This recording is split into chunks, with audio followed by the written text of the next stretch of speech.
Agent Albatross here again with the Cypher Unlimited crew. We have our usual suspects of AD or Alpha Dean. We have Spigs18 or Anthony. And Dean, what are we doing here today? Well, guys, it's another rating show. We decided to look at all the accessories that MCG has out there and rate them. And, you know, Anthony's going to set us up, give us a whole idea of how we're going to handle this whole rating system. But that's what we're going to do. We're just going to talk about all those accessory type products that's out there for MCG products. Hey, what's up, everybody? Welcome to... First off, I want to say sorry we missed last week's episode. I had some personal issues I had to take care of, but everything is fine and dandy now. So we're back. You know, it was weird not having an episode last week. You know, it really was. Chatting with all our friends on, you know, on what you call it, social media about what's an upcoming episode, and it was just weird not having one. So, like Dean said, we had such a fun time ranking all the Monte Cook Games products that we decided to do something a little different this time. We're gonna rank all the Monte Cook Games gaming accessories, and I know we messed this up kind of royally the first time we did our ranking video. So the way the ranking works is we go from four ciphers to one cipher, 4 being the best, guys. So if we give something 4 ciphers, that means that it's the creme de la creme, it's the best. You should absolutely purchase this product to, maximize your cipher system experience. And if it's a 1, then it's okay, we could live without it. You don't need it either way. With gaming accessories, which is very important to will state beforehand, is, you don't need any of these products in order to enjoy a cipher system game. Like all these products that we're going to talk about today are here to enhance your experience, whether you're playing online or in person. So we have to judge that in our criteria. So I'm guessing, guys, if you guys are okay with this, our criteria will be how helpful is this to the gaming experience? Is it fun? Is it cool? And do you really, really need it? Does that work for you guys? Well, I would say yeah, but I don't. But you already stated we don't really, really need any of them. But yeah, it works. Oh, man. Oh, boy. But yeah, so I guess, are we going to just pick at random here? How do you want to go about how we choose? Yeah, I think we go for a random. All right, so let me take off my glasses here so I get a good look at these tiny little images on this tier maker here. So let's start with the GM and player notebooks. Okay. I think that's what this is. Yeah. Yeah. I already know, for me personally, that's going to be high up on there. Those things are super nice. I actually have mine. There should be right here somewhere. But either way, very nice for organization of your stuff. They look really nice. The pages are nice quality. Yeah, I definitely put that at like out of 3 and you guys know how I feel about notebooks and stuff. So, I forgot what was. I don't remember. If anybody in the chat remember, what was the price point on these? I don't remember prices for any. They're $19 for the physical product, and I think it's like $7.99 or something like that for the PDF. Yeah. You want to go first, or you want me to go first? I will say this: for the price point, it is valuable. The paper is pretty high quality. I mean, it's to the point for me that part of me doesn't even want to use them, but I do love notebooks. I'm a lot like Al. I'm always buying new notebooks and stuff like that. The beautiful thing about them, is that they also come in form fillable PDF, which is really useful, especially living in a digital age. I think that is a huge plus in his book. So for me, I'm like right there with Al. I'll give it a 3. I'll definitely give it a 3. It's not something, again, that you definitely need, but if you like notebooks, if you're going to be in a long-term campaign, if you're going to, be in those situations where you need to record lots of information, I think they're great for campaigns. So, I was going to say just one quick So what are you ranking it at, Dean? I said a 3. I'm with Al. I'm gonna give it a 3, just like Al. Um, I ain't gonna lie. I got 5 copies of each from the Kickstarter, and I'm a napkin GM. They still in the plastic. But GM Sprinkles brought up a great question that I can't answer. That's why I got them. When you open it, is it just plain? No, it's No. not. It's Does it broken help to down. organize? It's broken down into character sheet. Oh. It has place for notes. It has place for as you upgrade. It has places, for your important things, contacts. The notebooks themselves, like I said, they're impeccable in the design quality and what they offer. That's why I said it's really awesome for a campaign. Oh, so if that's the case, then I vote a 3 as well, because I can understand how beneficial that could be for a GM or a player. And Well, I like the fact that there's a player and a GM book. Yep. And the GM book is even cool. It's cool too because the GM book breaks itself down into 3 possible campaign books in one notebook. So it's like really cool, and it has stuff broken down too, like so you can put down all your allow foci and all of those type things.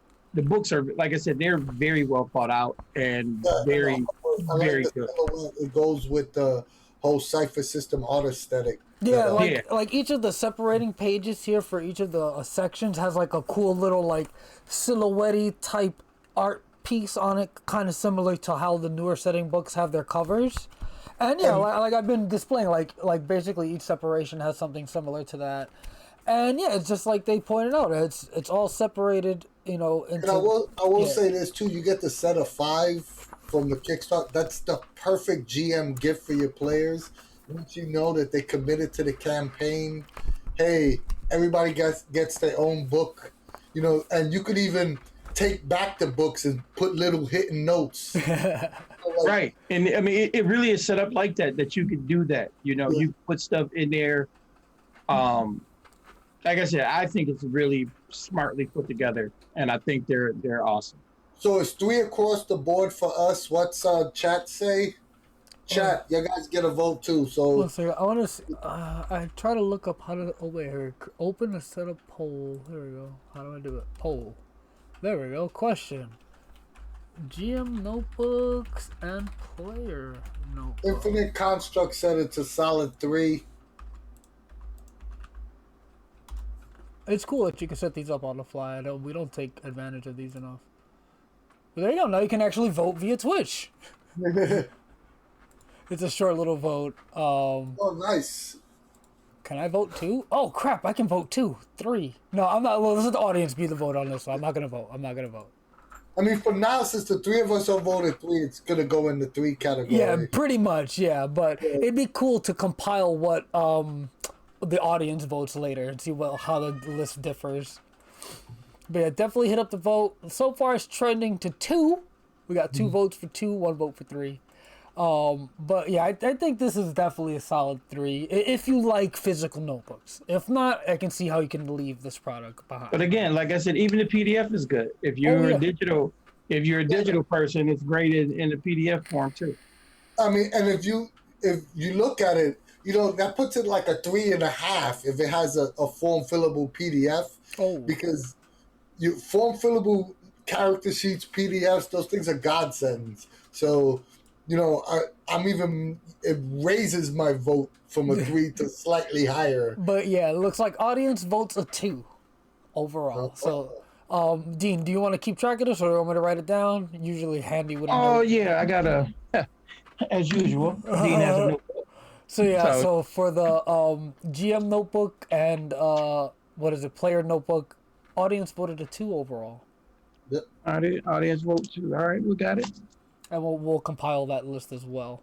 Yeah, form fillable is the real MVP. Always. So next, let's move on to...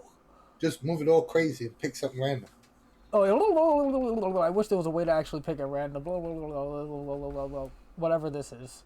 I think this is Invisible Sun Medallion necklaces?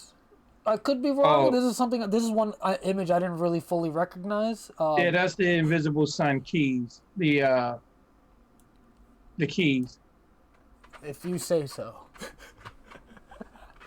So what do we think? I mean, it looks really cool. Wait, one second. Let me go on Discord and look at a big image of it, because that tiny image is not doing me any justice here.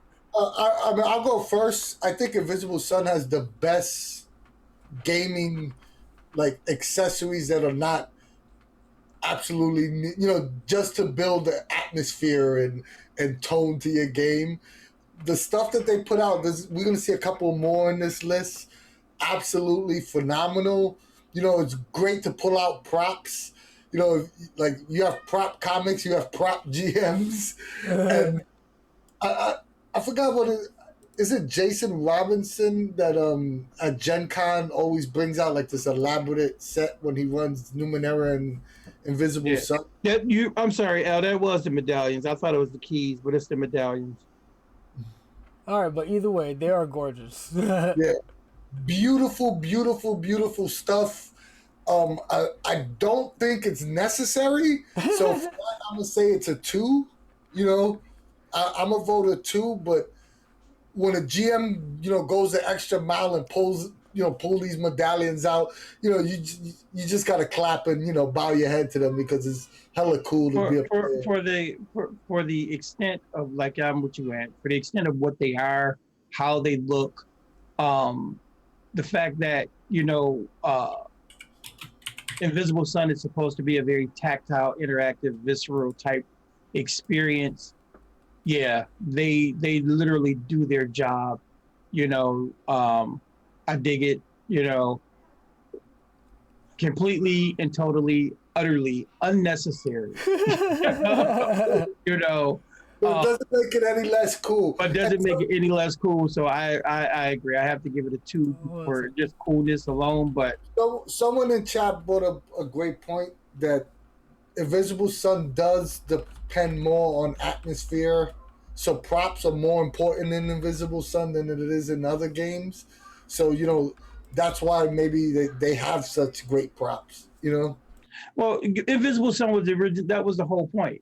When they first ported Invisible Sun, if anybody, even though I didn't get in on the first Kickstarter, I followed it exclusively and extensively. Even the Kickstarter was interactive and visceral and an experience in of itself. Just depending on when you jumped into Kickstarter, denoted certain things you would have gotten in the original Kickstarter. It was really cool as hell. Yeah. The Wiki Keys, that's what I was talking about. I gotta be sorry about the typing, guys. I'm Frank House. I set up the fan poll already. Hopefully people threw their votes in there. Oh, we already see. Whoa, 3 people voted for. Amazing. Yeah. So yeah, I mean, our vote might have to get changed, but no, I'm not going to vote higher because I know I would never. I mean, unless I get to run a physical game of Invisible Sun in a full campaign, I'll never get to use it. But yeah, I would never say I wouldn't pull out those. If I had them, I would definitely pull them out because they freaking gorgeous. Yeah, that's true. I mean, I have a bunch of Wicked Keys and Shins. And I love all this crap, man. But either way, I think for me, it's still personally a 2 because I've never played Invisible Sun. I don't know it. To me, these are just really nice looking medallions or, necklaces or whatever have you. They might be charms But again, they look really nice and really cool. And you could use them for like any sort of game. Really, it's not necessarily just Invisible Sun. So that's why it's not a 1 for me. 2 is because it's still a cool thing. But yeah. Moving along. Mm-hmm. Yeah. Oh, did you mark down what the audience chose for this one, Dean? Solid 3. It looks like. No, they got 4. It's 4. 4. Oh, for that one. Okay. Everybody voted for. It was 100%. It was 100% for. 100%. Everybody voted for. Wow. Okay. It's crazy. But either way, let's move it along here. Moving along. Something. Let's move the mouse. Just throw the mouse. All right, the mouse landed on this creature miniature. So what specific product is that, Anthony? That's from Numenera. Is it just a single mini, right? Yeah, the single minis. They had the hero. We could put all the minis together in one group. So I think that would be. I cut out. That was just a. So you. But All right, so let me remove these guys and just use the big. There's an image with all the minis. There is. Well, That's the that minis. image with all those minis, those are just the minis from Invisible Invisible Sun. Oh, is that different? yeah, no, they should all be in one group. All right, so we'll just say this is the miniature miniature. category. Yeah, the miniature category. Yeah, like basically all the miniatures they've produced. Yeah.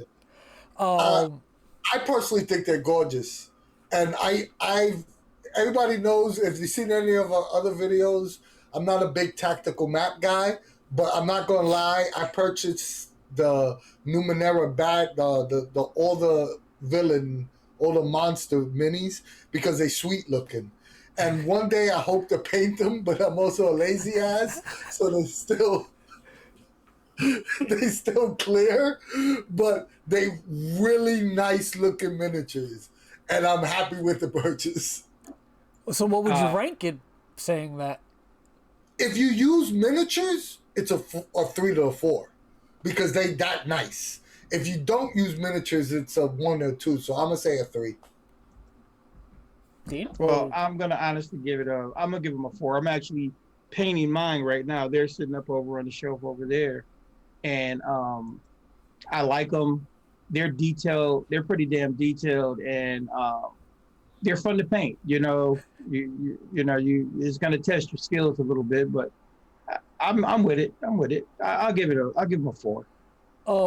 I would definitely toss them in at a 3-4 because I myself, for my home in-person games, do like to use minis, not in a tactical way, but more of a like, it kind of gets people into their characters in a way, because I was playing with 2 people who were like brand new to role-playing, like they've never played ever, and one had played D&D before, but before that, like, you know, they wanted something like to visually, like they wanted something that could be them. So we actually ordered custom, like, what you call it? What's that website? Hero Forge?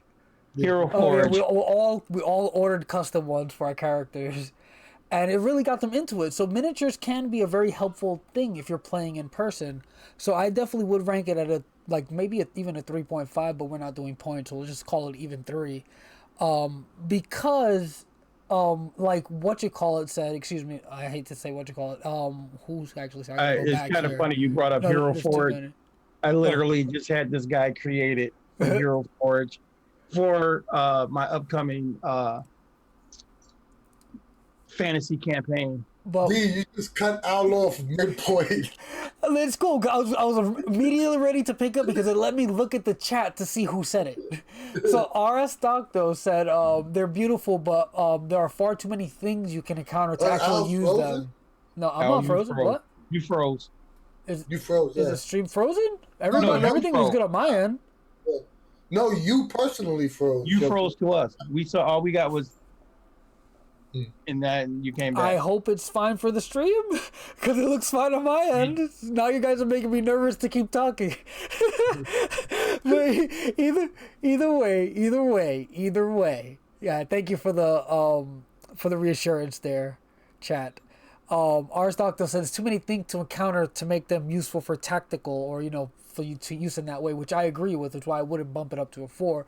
But if you have players who have certain character ideas in mind, like the player character ones would be really, really nice. It would just be kind of hard to collect all the miniatures of like the enemies or whatever. But I believe there's something in here that addresses that coming up. Maybe we could talk. Well, I'm gonna pick at random again, but I think you guys know what I'm talking about. Yep. I do. But yeah, I didn't do the poll one for this one. Let's do the thing with plastic miniatures, or, you know, pewter miniatures, or the non-card stock miniatures. They also cool just to have, like, you know, like they good. You can put them by your computer, put them by, you know, they like having, like, anybody that collects Funko, collects all those. They just cool to have.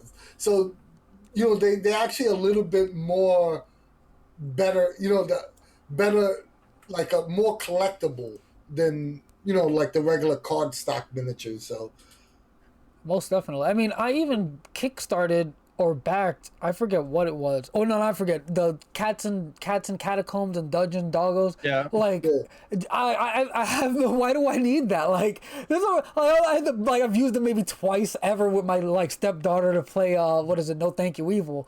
But like they're just cool to have. Like, and now I have fantasy dog and cat minis. That's really. I think that's really the point of minis. As long as minis are cool, you know, you just have them around, man. They sit on your desk. They're inspirational.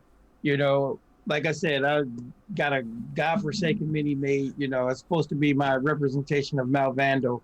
So, you know, it's just, you know, it is what it is, man. Minis are like cool as hell. For us three, what are we voting? I'd say like it's like a 3 for that vote. I said 3. Dean said 4, and the chat is saying 2 from the chat. Yeah. So we have 2 3s, a 4, and a 2. So I guess that goes what? The average would be 3? Ours would be a 3. Theirs is a 2. No, we're gonna make a completely separate list for the for the chat. For the chat's list. But I think for us here, we're averaging like a 3. Yeah. Yeah. It's definitely gonna be interesting seeing the difference between our listing and the chat's listing. But yeah, let's move it along here. Just gonna throw my mouse at random at this list here. Hopefully pick something I recognize. Boom. What is this? Oh, that's a nice one. This looks like the full art XP Numenera cards. Yeah. Is that what Once it again, up here? the new XP cards. Period. Okay, they're not just Numenera. It's just the art. I chose the full art Numenera cards because they're the nicest. Okay, gotcha. I'll go first. That's a 4. Yeah. This is one of the few accessories that if you're playing in person, that you don't necessarily need it, but you kind of need it. You know what I mean? I know you could give out poker chips or you could do other stuff, but it's just something about pulling out an actual XP card that says XP and handing it to someone. So I'm going absolutely 4. And if we go on the full cover art Numenera ones, they 4.5, 5s. Those are the sweetest looking XP cards out there. It's like that the post or the user who made that image that I posted on our Twitter account, the intrusion with the XP holding, like that's one of the first things I'm gonna think of all the time when I think about whipping out an XP card. But anyways, having that physical thing, like again, you can use anything really, like poker chips, whatever. But the art on some of these, especially like Anthony said, the Numenera ones, is just amazing. Like they're just so nice. Yo, Marshmallow, please. And you know, I'm gonna go ahead and what you ranking it at, Al? I would definitely put it at 4, like 3.5, okay. Leaning towards 4 probably. Well, I'm gonna definitely go with a 3 as well, and I can honestly agree. And I'm really looking forward to that XP deck that they got for the superhero, you know, for Claim the Sky that's coming, because that's supposed to have crazy art on it too, you know. And, you know, members of the asset team, I don't know if you know about those, but Sean K. Reynolds made a set too for the asset team, which are cool as hell as well, which I have. I didn't know they've got octopus on them and stuff like that. They're like I said, XP cards, I guess it is just the whole idea, you know, of having that tangible item says XP definitely helps you keep track in game of what kind of XP, you know, everybody has, because you as the GM are collecting those cards, so you don't have those situations where, you know, somebody's, you know, forgets to take it off their sheet or something.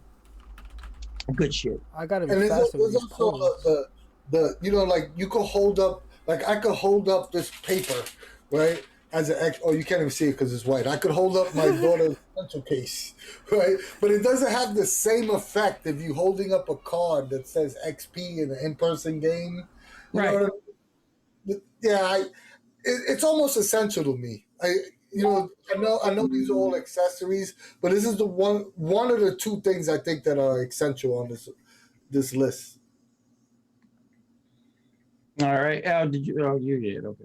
Brilliant. No, I was just typing thank you to Jesus or Brilliant Loser. Subscription, we really appreciate it. Yeah, you the man, Jesus. You the man. I threw up the poll for the EXP cards. Yeah, it's pretty mixed on this one actually. Wowie wow. So we got a 4 from me and 2 3s from you guys, right? No, we're gonna call it a 4 for me. Because every time I have an in-person game, I use them, like hands down. Like it's always at my table. It's something I always pack with me if Wow, I the think I'm average gonna is a play Ooh, games the somewhere. chat said Yeah, that's two. a 2. Wowie, wow. Well, I think That's pretty ours surprising. averages to a 4 though. Holy crap, that's super surprising. Alright. Moving along. But that's the great thing about opinions. We all have them. Exactly, but are we moving along or? Yeah. Let's move on. Let's see what we get here. A little random. Oh, I should delete these minis. It landed on these cards here. I'm not quite sure what these cards are. The image is too small. I think these are What Invisible color are they? Sun colors. It's red, yellow, blue, green. I Oh think yeah, that's those are Invisible Sun. Yeah, oh, those are the Spell spell card. cards and Yeah. ephemera and all of that kind of stuff. Image is too small on the tier maker list. Here we go. Here's the regular size. Yeah, that's the invisible sun. That's the ephemera cards. Whatever. Incantations, ephemera objects, objects of power, and the spell deck. Right, and The those. spell- I was gonna say, go ahead, Dean. I'm just gonna say, as a whole, the cards in the invisible sun are hands down, completely and utterly a must-have. Again, that tactile nature, that's definitely a 4 because another thing about it is because you had so many layers of things, having your stuff, your power, your and everything else, it eliminates having to write down so many things. And then the different type of spellcasters, having items of power and so on and so forth. Yeah, just have a stack of cards in front of you. That's a must have. So I'm gonna give them a 4.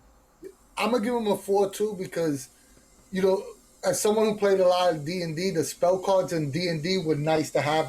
When I used to run Alan them, I would get them whatever class I would give them the cards.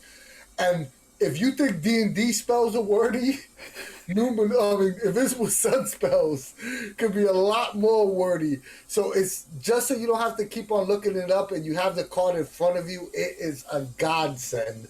And Invisible Sun, everyone is essentially playing someone that can utilize magic. So it works for everyone that's playing. So Yeah. this is definitely a 4. It's kind of a requirement. I haven't played Invisible Sun, but I have played 5e specifically in Anthony's games, and you eventually end up having so many spells, and like it's literally a godsend to have your spell cards in front of you. Just I can just see what I have right here instead of going Right like, in front of you. hey, here's my what you call it, my player sheet, or my what is it, my character sheet. And now I gotta look at this thing and then look it up in a book and like flip through, or even with a PDF, it's tedious. But having that little card in front of you even like reminds you that you can use these things. Like they're in the forefront of your mind because they're literally right in front of you. Like it's And it's also real useful too because even like certain spellcaster group, you can know a number of spells. The Vance, literally puts his spells inside of a box, and if you can fit these cards in here, that becomes your spells for the day. So they literally took the whole concept of resting and memorizing spells to a whole nother level. Because it's literally on your character sheet how the cards will fit. Because they actually have not just those cards, but like the Vance has a series of cards that are different sizes to represent, different spell powers and stuff like that. It's great stuff, man. It's like I said, definitely useful, definitely fun. All right, so we have 4s across the board for us, yeah, for sure. Like even though I've never played this game, it's a must. For anything that has a lot of spells, it's too useful. What did chat say? Chat is currently voting. Looks like it's tied between 4 and 3. Oh, 4 just took the lead. Oh yeah, 4 is pulling ahead hard right here. So it looks like it's gonna be a 4 from the audience as well. Yep, so we got a solid 4 on that. Unless we got last second. It could be a flood of negative votes. Nah, we got 4. 80% of the people said it was a 4. Yes. Yeah. All right, moving along. Or Yeah, any final move words on. on it? Yep, go ahead. I mean, I think we pretty much nailed it. Chat Yeah. was talking about it as well, saying the same thing due to the tactical nature of the way magic works, and Invisible Sun. Invisible Sun is kind of a must, and we all agree with that. Yeah, most definitely. All right, let's move it along here to throw my mouse here. Whoa, what is this? I think this is the character portfolio. I'm not sure. The Numenera. I'm not sure. Is it purple? It's colorful. Yeah. There's like a guy on there. Again, Yeah. these tiny images are messing me up, freaking tier maker. Use the big ones in our No, I'm looking at Discord now, but I gotta move it on the tier maker first. Oh, I got you. I'm sorry. Yeah, those are the Numenera ones. Oh, those things are gorgeous. They're super useful. Again, if you have what you call it, an in-person game, they're always nice to have. But as we know these days, that's a little bit far and few between. But again, Monte Cook Games is smart. They give everything in form fillable PDFs. Which is the kicker. So, I agree with you. I'm going to give them a 3.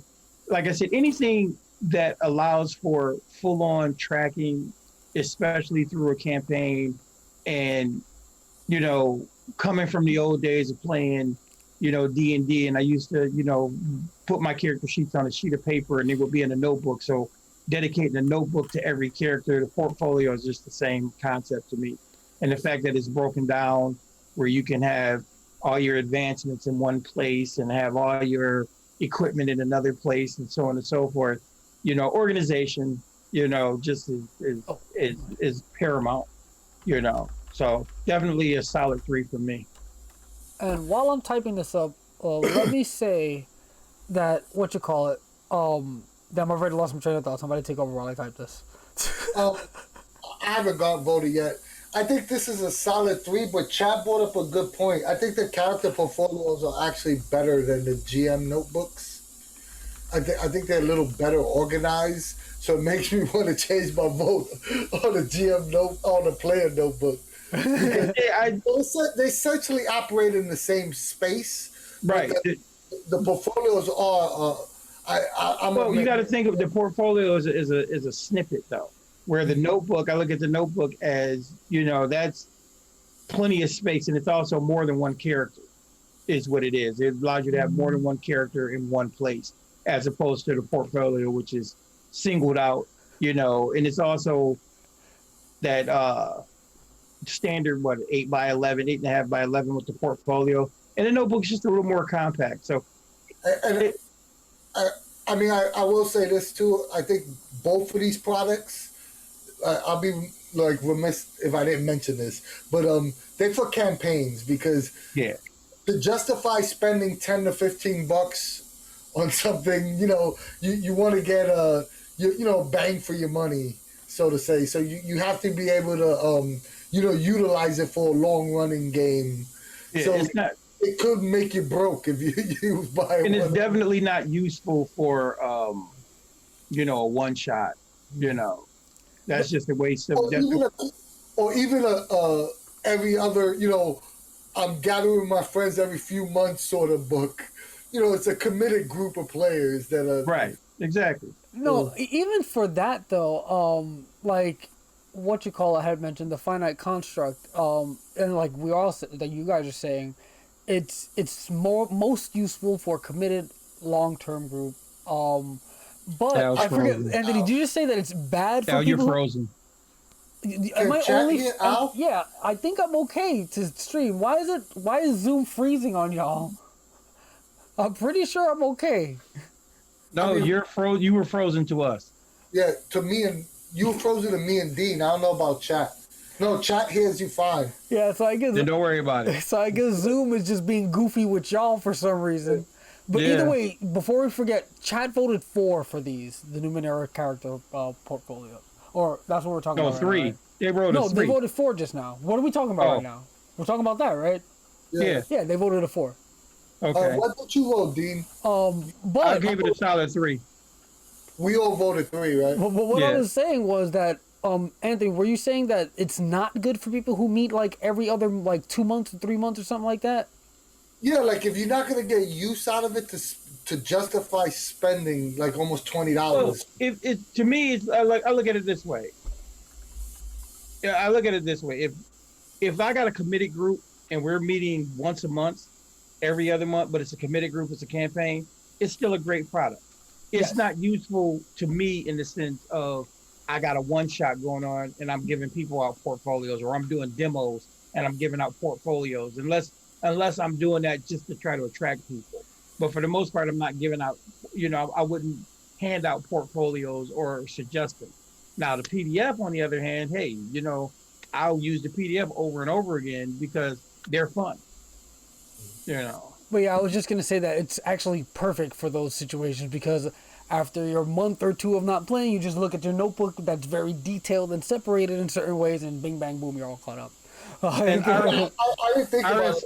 That is a good point. Iris Stockton made a good point. He said, if you want physical, it's more valuable in a once-a-month game. And that is true, because that's also a place that you could write notes and, bring everybody back up to speed, all that kind of stuff. I mean, that's a great point. I didn't think about it that way. I was thinking about it from the financial cost. I got 3 kids, man. I would still vote this like a 3. Not completely necessary, but very, very nice. Right.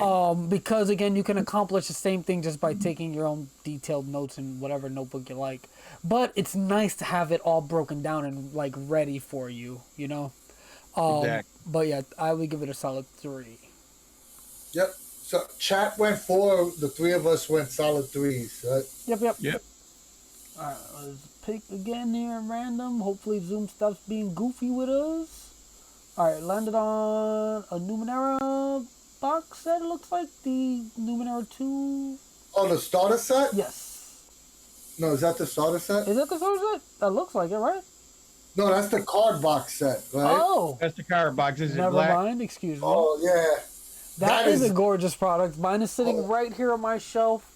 Yeah, I'm about to order me a second one because I got I have 2 of them, as you can see, sitting behind me. Okay. What about one?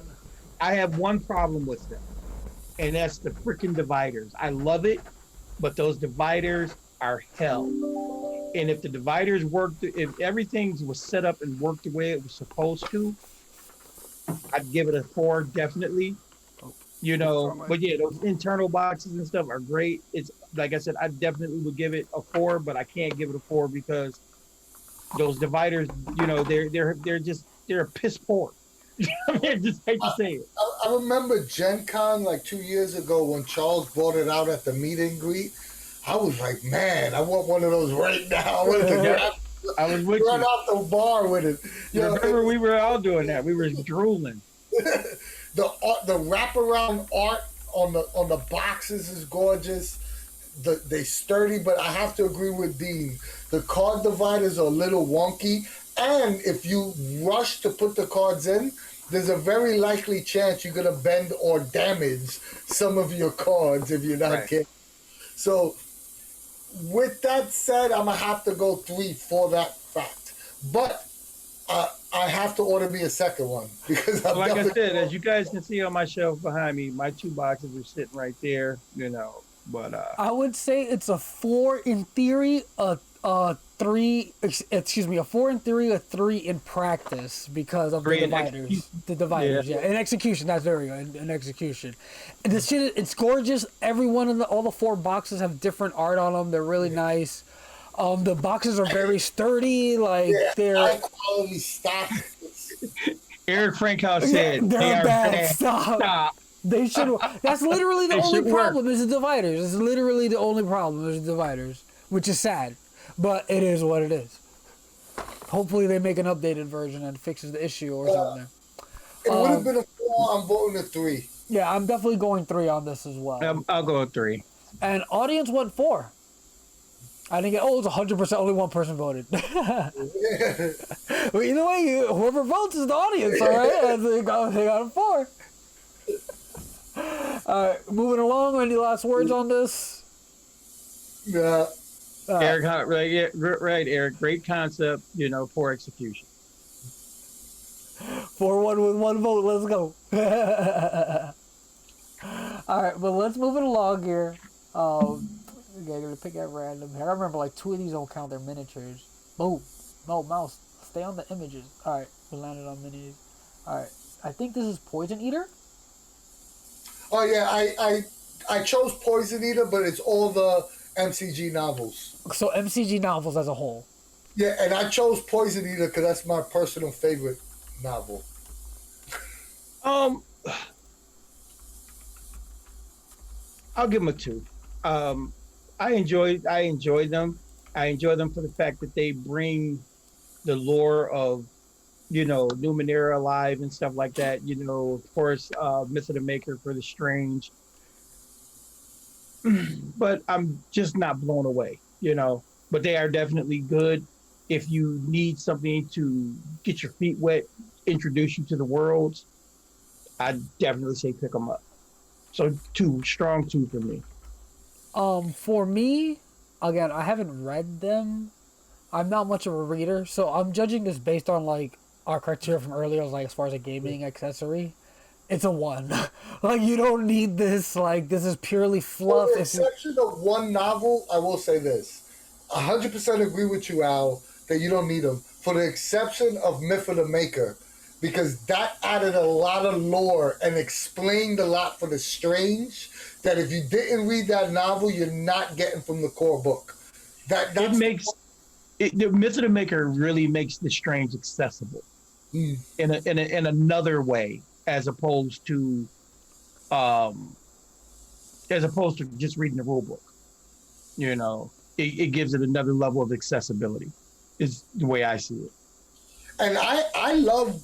I'm not gonna lie. I love Poison Eater. I love it as a non-Numenera book. It's just a great book to me. I love that. Oh no, and that's what I'm saying. I agree with Al that you don't need them. Whether I like the book or not, it shouldn't be high on our list because it doesn't hit all our criteria. Like I said, it's a 2 for me. I give them a 2. I give it a 2 as well. But Poison Eater is a great book though. And I highly recommend anybody go read it. Audience voted 3 on that with 1 vote. So it's a 3 for the audience on the novels. And yeah, moving along. Unless anybody other words to say about it. Keep it moving. No, but if you do play the strange, you're doing yourself a disservice if you don't read Myth of the Maker. I will say that. All right. Good final point. Boom. NPC Deck. Solid 4 right away for me. That thing is amazing. The NPC Deck, really? You don't like the NPC Deck? I love it. What do you dislike about it?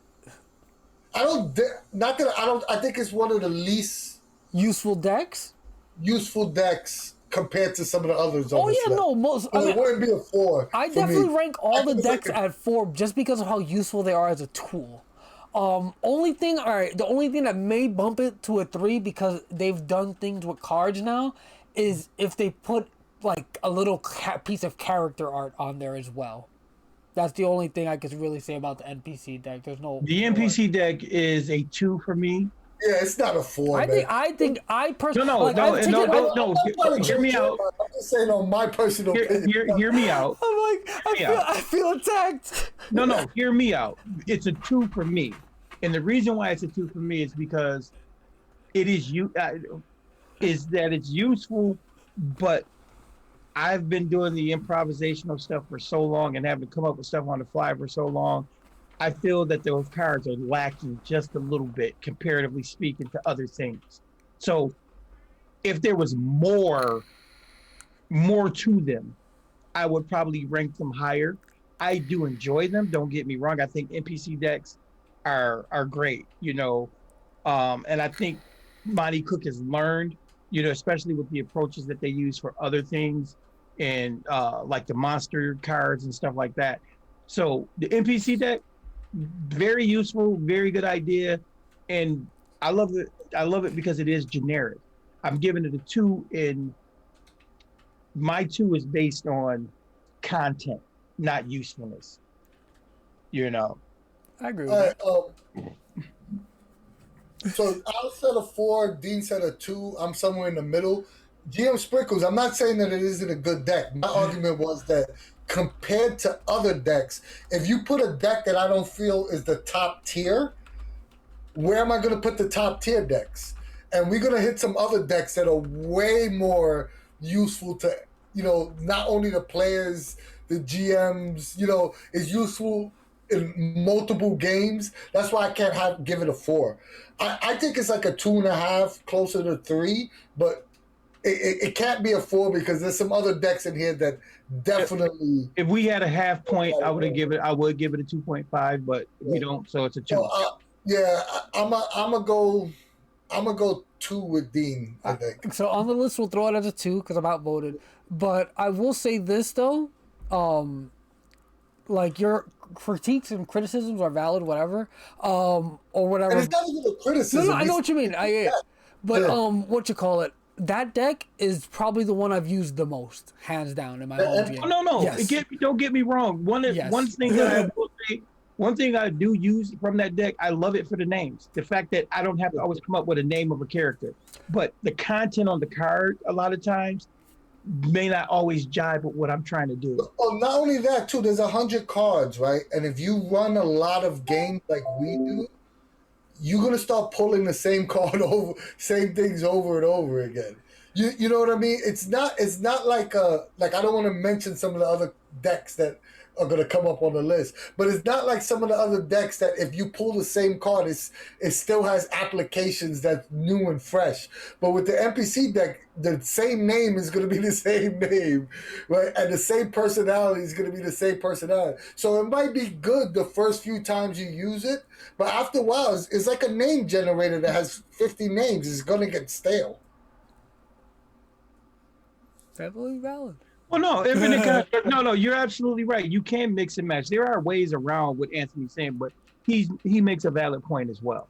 Like I said, I might take a single line off of a card and use that for the inspiration. But the card itself, overall, using the cards themselves, is not a regular basis thing for me. I might, just from looking at some of the comments, I'll probably sit my NPC deck on the table, and use it a little bit more. And you're absolutely right, Eric. It is a great for new GMs or people to the system. You know how I've used it before? I pulled a card and created a character based on the card. Like a character I'm a play.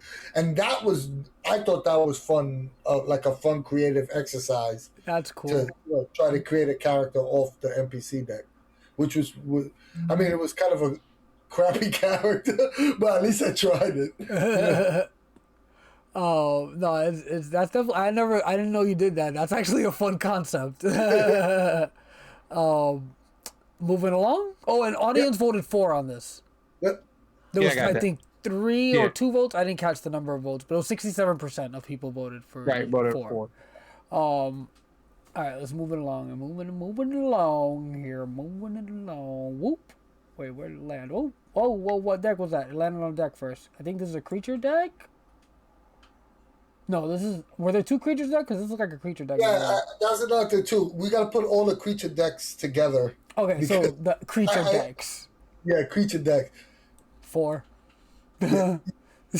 All the decks are gonna be a 4 for me. Like they're just too useful. You see, the creature deck is more useful than the NPC deck. Says you. Like again, I've used the NPC deck the most. Hands down. Again, this is our own personal places. Yeah.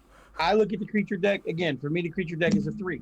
It's not and I agree with you though, Al. The creature deck is awesomely useful, but a lot of times what I use the creature deck for, I like using the creature deck for inspirations for like other things too. Not necessarily what's on the deck. Yes. It's a good stat blocker.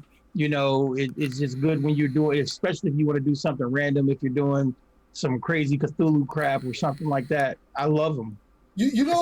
Why I think this was like the whole discussion that I was getting into, how if the card decks have multiple uses, right?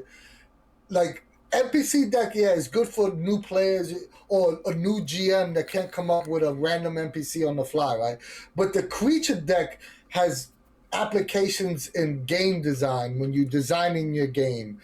Like you could pull out a creature from and design scenes based on the card, the abilities of the creature. Like what Dean said, you could mix and match like abilities from a card to fit a newly created creature that you designed.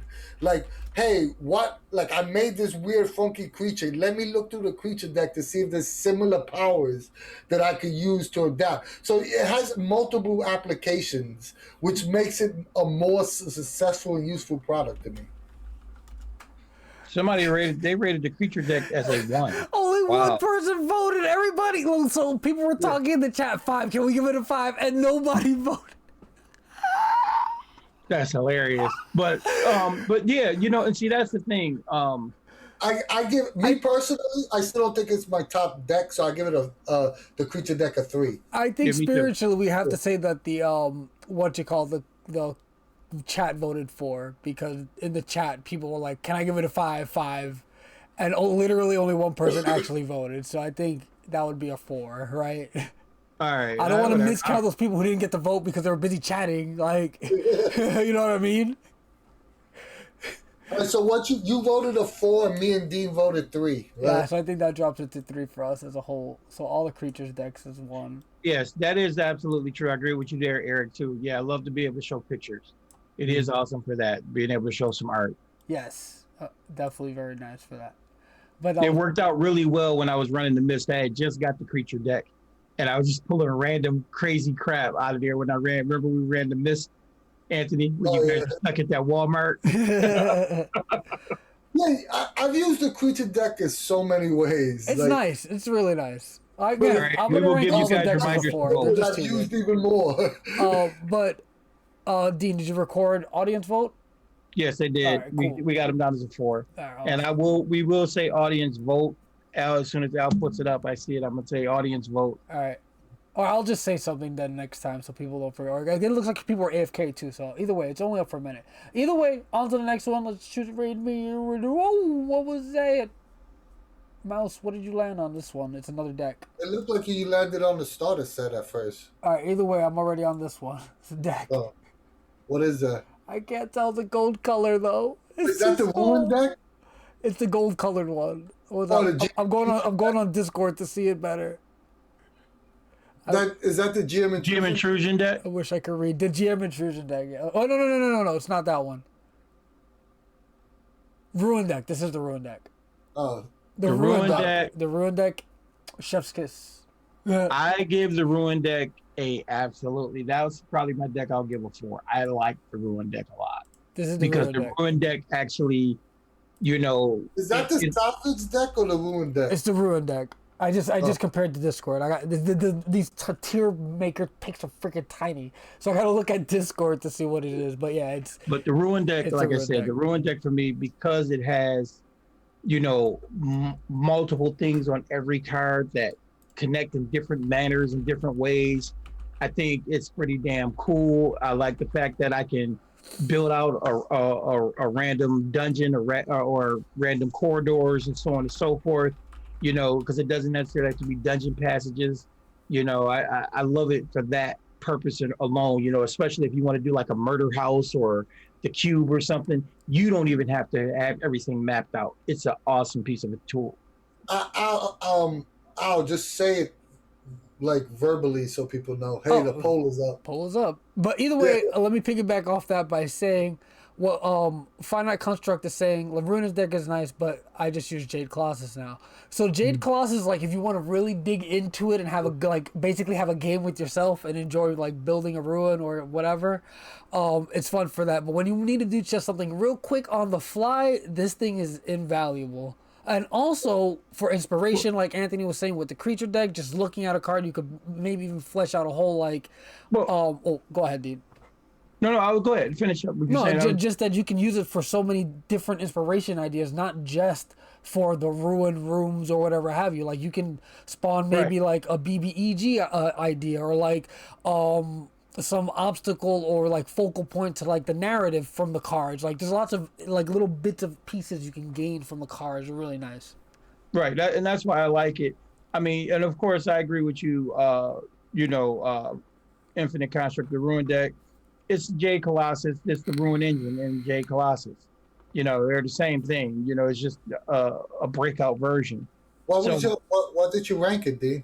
I didn't hear you. I gave it a 4. 4? And what you give it, Al? All the decks for me are 4 for sure. They're just too handy. I give it a 3 because once again I'm holding out my force with specific decks.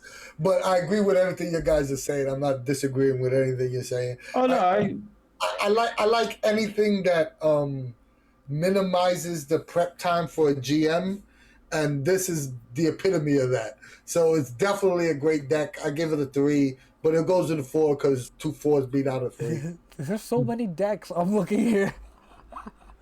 that's good. I'm not giving up. I probably won't be giving up that many 4s, but that one is definitely a 4 for me. I love It's too good, yeah. Either way, moving on. Oh, and the chat voted a 3 on that one. 3 votes, 100%. Yeah, I got it. I have a personal 4 deck that I've used more than anything. And let's move it along. Or something random. What's this? The Numenera starter kit? Oh, starter set? Is that what that is? The box with the orange and art on it? Yeah, that's probably the starter set. I'll go first. That's a 4. Hands down, that's a 4. It's one of the... First of all, I mean, I put that... It's one of the best starter sets you could possibly get. The adventure's really great. The character sheets are beautiful. The dice that... Even the dice that come with it are really, really nice. It's one of the best starter... It's so nice, I bought it twice. It's a 4 for me. I love the design, the writing. I love the starter set. I can't say it enough. The starter set definitely gets a 4 for me, and I too bought it twice because the first set I actually took apart. I laminated all the character sheets. I use that for demos now because they have nice and laminated. Now the sheets are all nice and laminated. They'll stay. And then I have my box set that sits over there on the shelf to look right. Well, and I will say this I'm sure everyone that's watching this live knows this, but you could get the starter set, not get any of the rule book, and that's all you need. It explains it step by step.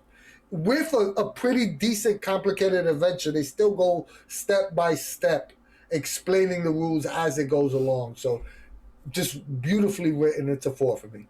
So for me, you guys know how I am about pre-written stuff. I hardly ever use it. I've never looked at this. I'm not gonna lie. I've never looked at it. I don't even like. Was that part of the Kickstarter? I might have it, but like I've never looked at it. So for me personally, these sort of like pre-written adventures go down to like 1 or 2 personally, but I can see why it's a 3, 4 for like as far as our criteria goes. This is definitely a 3, like easily, because new GMs will have an easy time getting into it. This is all you need. Like, you don't even need the main books. Like, it's just too good of a product for what it is to put it at a 2 or 1 where my personal level is. It's a 3, like, easily. It comes with dice, XP cards. It comes with everything you need. It literally comes with everything you need. What it is it's a complete wet your whistle. You know, it's if you want to be a little bit, it's to get you in the mood. Box set. It's it's literally everything to get you in the mood. Marvin Gaye playing in the background. Edible underwear, the whole 9. It's all in that box, and you can get out there and get your groove on it. But then, in order to continue to get the groove on, you got to go buy the book. And I think they do a good job with it. The way it's set up. And I'll be remiss not to mention this as well. If you purchase the starter set, right, and want to continue playing past the adventure, you could download the second part for free on the MCC website, so you could still keep on playing with your friends without spending a dime. Until you get that's the upgrade. That's I forgot to put the poll for the audience. Oh my god, what am I doing? It's just a great bang for your buck for $20. You can't go wrong. I was too busy laughing at what Dean was saying about Marvin Gaye. I'm telling you, that's what it is, though, man. Is got your edible underwear, got Marvin Gaye, And Anthony tell you about the Galactic Prophylactic and the free download. I mean, you are in there. Cool. All right. Oh man, that was too. That was too. We gotta fun. let them vote. Right? Yeah, let them vote. Well, while they vote, I can go and pick the next thing. I think we pretty much hit the nail on the head with this. Like even me, who doesn't use this stuff, I just know it's just such a good resource item. It's fantastic, and it's going at a 4 for us because 2 of us voted 4. What's up, Kenny? But yeah, ACAD, don't forget to vote, y'all. All right, but either way that vote is going, let's pick a new item while that finishes up. Whoa, it's another deck. It's the green one. Whatever one that, let me look at Discord so I can see exactly That's which the deck that is. NPC deck? No, we already did NPC. It is not the asset deck. I think you might be, nope, it's not that one either. It is the Numenera, what is this one? I actually don't know what this is. Y'all need to enlighten me. Look at Discord, because I actually have no idea what this deck is. The word on it, it just shows a word. It shows, is this like... Is it the asset deck? I don't think it's an asset deck. Is it green? Is it light green? No, that's not the ruin deck. You supplied the images. What is this? Look, I'll relink it. So you can see it. Oh, that's the salvage. Is that the salvage? I think that might, yeah. I can't see. There you go. No, that's not the salvage. I relinked it so you can see it more. Like, that's the deck we're looking at right now. I have no idea what it is. Maybe y'all can tell me what deck this is. I posted it in the chat too. That's the Numenera deck. That's the Numenera deck. That's the Numenera deck? Yes. Yeah. So that's it's a weird deck. All right, it's in the link. It's in the link. It's a weird deck. It's in the link. Thank goodness for that. Anyway, I like this deck a lot. If you play a lot of Numenera, it gives you I view it more as farming for plot hooks and story ideas, or just injecting some weird instant in the middle of the game. You can use it for GM intrusions. You can use it for so many other things. But once again, I have specific criteria. To me, this deck is 2.53, somewhere in that area. Obviously, infinite construct. Just so you understand, we understand you use the injecting weird, but this is the stuff right from there. So, however you feel about that, vote on it based on how you feel about that product. Just like because it's the same concept. It's just like the Ruin deck is the Ruin engine, and the Dave Colossus. The injecting weird is nothing but the weird deck broken down into a physical, useful toy. So you don't have to necessarily roll dice. And before we forget, books, but I'm saying, how do you feel about the product in general? That's all. Before we forget, guys. It's a good idea. What you're saying is true. A lot of people saying they prefer the book, but it's the same stuff that's in the book. It's just on the cards. That's what I'm saying. So just give us a rating how you feel about the product. Yeah. And as far as the weird deck, I'm with Anthony. It's definitely a 3. Very useful in the sense that I don't. I use it just for that reason. If I need a plot hook, if I need a story baseline or whatever, I use the weird deck. It's a pretty tight product. Using the tables and the books and stuff. Instead, I like stuff. So before I give my little opinion on the weird deck, you guys already know I've never used it. I didn't recognize the shit at all. Yeah, voting isn't up for this one yet. I didn't put the voting up yet because I want to make sure we get the record for the last one, which was a 3 for the starter kit. I already got it. All right, I just want to make sure because I didn't hear anything. And I'll start the vote for this one, which is the weird deck. But for me, personally, I've never used it, but I would throw this one, again, in a 4 because I think the decks are invaluable for that sort of like on-the-fly inspiration sort of deal. So all the decks immediately just get a 4 for me, whether I've used it or not. It just fills those criteria too well, in my opinion, of like whether like the accessory is necessary or worthwhile or whatever have you that we discussed earlier. I think basically all the decks fall under that. Like you should have. We got a 3, a 4, 3, and a 2. So what's it falls under 3? 3. That'd be a 3.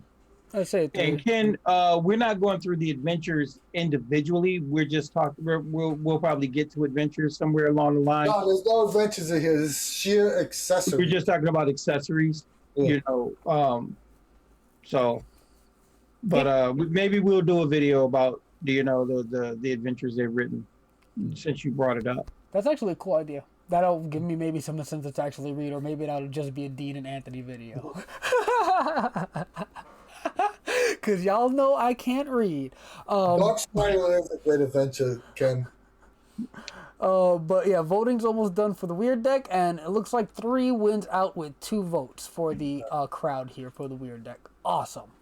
Now we can just move along before we get mixed up like last time, and bing, a bang, a boom. But yeah, that's an excellent idea. Talking about the adventures would be a really, really cool like video like this. But yeah, woo! Next one is damn mouse. You don't move actually. Pick something that isn't a deck, so we don't have to spend 20 minutes. I know. I'm just gonna pick this. Is this shins? Is this a packet of shins? Is it a bag with a bunch of stuff? Yeah, it's a bag with a bunch of stuff coming out of it. Yeah. That goes into the same thing with the props. It's a 2 to me. If you use props, it'll be a 4. If you don't use props, it's a 1 or a 2. But they are pretty cool. I said, free at Gen Con. Yeah, I got my shins, got my bag of shins, and I dig it.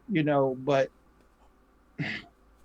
especially right about now in this day and age of not being able to sit down at a physical table, it's frustrating. Because I got a lot of stuff that I want to use that don't get used. So what are you voting? I'll give it a 2. Definitely a 2. So for me, like, it's probably going to go to a 2 as far as, like, so what the intended usefulness of the product is that you can emulate shins from the game, right? Like, it's money, right? So you know how we play these sort of games. We don't really keep track of stuff like that, right? Like, we hand wave most of the time, or like we'll keep track of generic values or whatever have you. Unless you go into the Numenera strip club and then you make it rain with shins. I mean, you might hurt somebody doing that. But either way, shoot your eye out with that thing, Ralphie. So for me, it's definitely going to be a 2. They're nice and all that, but as far as like whether you need it at your table, it's nice if you use props. But again, yeah, like I said, shins. If I wanted to use a substitute for XP card, I might use them then. But it's just like a bag that's going to sit on the table. I mean, and I would probably only do that, in Numenera, per se. I'd probably find something else for another type of game. But yeah, Ken, thank you so much for the subscription. We really appreciate it. Thanks a lot, Ken. Namaste say, I doubt a dancer would appreciate you dumping a bunch of shins in her underwear. But, yeah, using them as like XP tokens is probably what I'd actually be doing. They underwear. It doesn't. It could be him, her, or them. In their underwear. Just period. Either way. Oh God! Someone clip that out of context. It'd be terrible. Anyways. Oh, I forgot to put the vote up for. Like, I'm all fucked up here. We gotta put the vote up for the shins. We all went 2. Oh, so for us it's a 2. Let me throw that vote up right quick so people can vote. I love that you can do this on the fly. It's amazing. We absolutely give them. And yeah, thank you guys so much for the subs and the gifted subs. And I don't know if anyone gifted a sub. I just saw there was another sub, but thank you so much. Really, our really stock though, yes, thank you very much. Yeah, I'm all like messed up here, but don't forget to vote, guys. The poll is up. I'll keep an eye out for it with the results. Just get us our next topic out. Come on. Snap out of it out. Snap out. I'm just gonna pick one, all right? Yeah, just pick one. I'm picking one. The freaking playmat because I have it next to me. Do I have it next to me? I'll go first. That's a 4. Which playmat? Oh, I actually don't have that one. Oh, I guess which playmat? I put the nice, super expensive one up. Yeah, okay, well, all the playmats actually. I'll give all the playmat. We'll be here for 8 hours if we're doing every playmat. Yeah. Yeah, I'm saying all the playmats are definitely up there. I'll give it a 4. Yeah, all the playmats definitely get a 4 for me. They're super nice. Yeah. If you're playing in physical space, they're like so I'm blanking on a word here. Indisposable. Like you have some rules reference on there. You got some nice art. Like every computer in my house has a mouse pad. That's a believe it or not, the last local convention I did, I actually took all my play mats. I had a Cipher system, a Strange, and a Numenera play mat. I took all three of them and I set them on my table, all around the table, put sets of dice. It was great. It was easy. People, I was able to give them the rules like that. And they had that quick reference, made the game flow. People who had never played, felt like they felt a part of the game. So we got a 2 and a 1. It was a tie, which is weird. So I think we go with a 2 on that or a 1. It was a tie. 1. A 1? I'll throw on the low side. It was probably a stripper that voted, and they had a horrible experience with. Bro, what's happening? We'll go with a 2. I'm gonna put it down as a 2. Yeah. The play mats, like what everybody said, this Cypher system doesn't have a lot of rules, so essentially all the important rules are on the play mat. So It's so easy to teach. It's great for new players, great for experienced players. I love the fact that there isn't this barrier between you and the players as the GM, but you still have all the information you need to run a successful game. Such a great, such a great tool. Yes. Yeah. And what our stock though said too, it gives a nice atmosphere while also providing a nice rolling surface. So most of them have really nice art on them. Like I want to pull up one right here just because I have it. The Strange one, mine is old at this point, but it's a little gray. But look, this thing is gigantic. This is the small one compared to the Numenera one, right? The Numenera one's gigantic. But you got some nice Strange art here. Is it upside down? Either way. And along the edges here, you got the rules. It's so nice. It's just so nice. But yeah. But they are still bigger. Than the standard playmat you get for anything else. Yep. So we all in agreement. It's a 4. Yeah. And the chat said it's a 4 too. Yeah. So, and what Anthony said is one of my biggest likes about it. Before we move on to the next thing, is that with other games, the same sort of information is provided on a GM screen, which it creates that division. So with these things, you have that open atmosphere of, hey, we're together, we're doing this together, it's a group thing. And again, I feel like that's invaluable. In a comparison, and the whole point is, it says screen. GM screen, and so most of that information is there facing the GM anyway. It's not there. It's not accessible to the player. But either way, it's just that physical, you can see a barrier. Exactly, I agree. That's what I'm saying all the way around. And yeah, we voted for, they voted for as well. And let's move it along. Whoa, what's this? Looks like a mess of stuff. I have no idea what that is. Oh, that's the props for Invisible Sun. Oh, the prop bag. Yeah, the prop bag. Just give that a 4 because if that's what it is. Prop, like I said, you making faces, Anthony, but you don't play Invisible Sun. And the thing about it is, Invisible Sun is tactile. It's interactive. Let me ask you this one question: how many times does it get? Don't get me wrong. It's hella cool to pull it out. But how many times does it get used in every single session? It depends on the game master. It depends on the table. It's props. It's a bunch of shit, that you have options to use. It's not necessary. No, it isn't. But it's there if you need it. If you need that piece of paper that, with some handwritten script on it or something, boom. And it's also very inspirational to you as a GM. Because it's those things that you can add to that space. I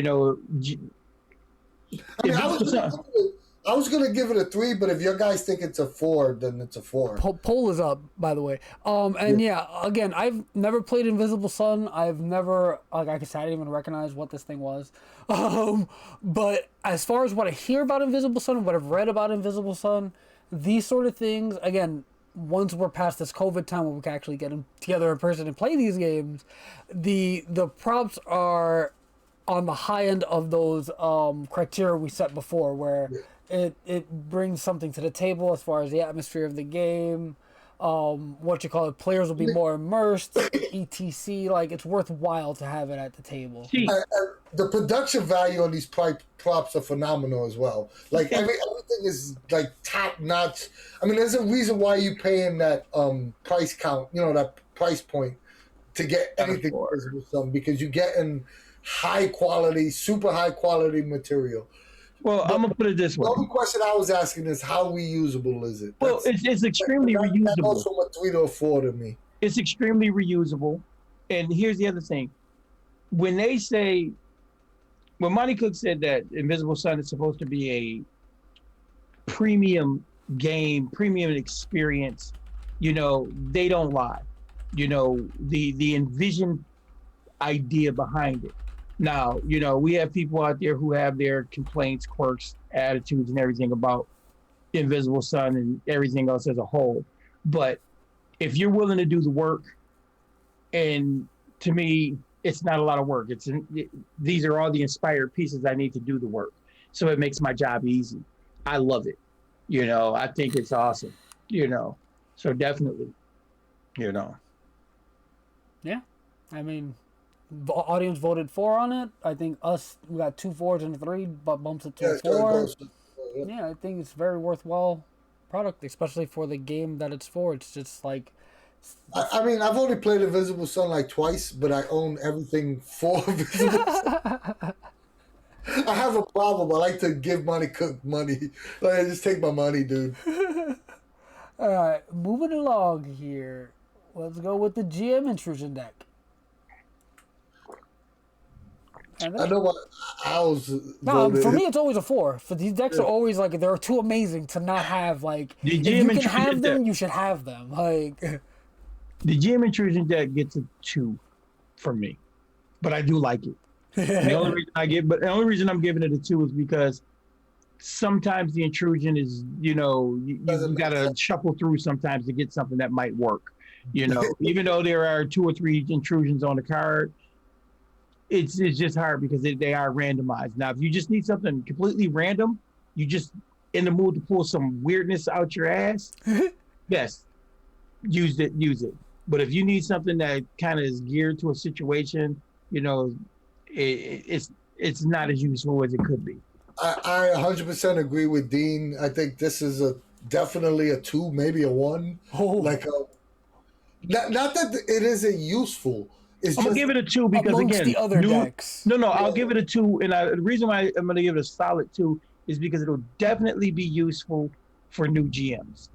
A new GM, this will be something that can give him a lot of inspiration and get him. See, I would even disagree with that because some of the stuff is so off the wall that a new GM might not know how to react. Like a new GM thinks if I pull this card, I gotta use what's on this card. Okay, when I say pull this card, like this card doesn't make any sense. Let me pull another card. Let me quantify it a little bit better.